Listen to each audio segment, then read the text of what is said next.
સોળે શણગાર સજીને સુભદ્રાબેન છે તે દેવ દલન રથ પર સવાર છે। આપ જોઈ રહ્યા છો માતાજીનો શ્રૃંગાર થઈ રહ્યો છે, પરંતુ આ માતાજીનો જે શ્રૃંગાર તૈયાર કર્યો છે તે સુનિલભાઈ આપણી સાથે છે, કારણ કે 20 વર્ષથી ભગવાનના જે આ સુંદર કલાત્મક વાઘા છે તેઓ બનાવે છે। સુનિલભાઈ, દર વર્ષે આ લાહો આપને મળે છે, 20 વર્ષથી તો તમે ભગવાનના આ અલગ અલગ જે શણગાર છે તે તૈયાર કરો છો, પરંતુ આ વર્ષે એટલે કે 147મી રથયાત્રા એ ભગવાનનો શ્રૃંગારનું શું મહત્વ?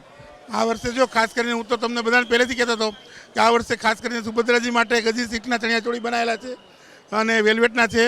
આ પણ વેલ્વેટના વસ્ત્રો છે મખમલના, અને એમાં ખાસ કરીને મોરની ડિઝાઇન છે એ ધારણ કરીને ભગવાન નગર યાત્રા નીકળશે।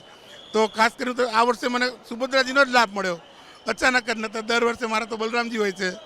આ બંને ભાઈઓના શ્રૃંગાર કરતાં બહેનોનો તો સાજ શણગાર સૌથી વધારે કરવા પડે, કારણ કે બહેનોને તો શણગાર ખૂબ જ સુંદર કરવામાં આવે છે। હા, તો આ વખતે આધુનિક ચણિયાચોળી જેવા આપણે દર્શન કર્યા છે કાલે, કે ગજી સિલ્કના ચણિયાચોળી છે, એમાં મોરની ડિઝાઇન છે, અને કાલ હતા જેમાં હાથીની ડિઝાઇન હતી, એ વિવિધ પ્રકારના આપણે 7 જોડી વસ્ત્રો બનાવેલ છે ભગવાન।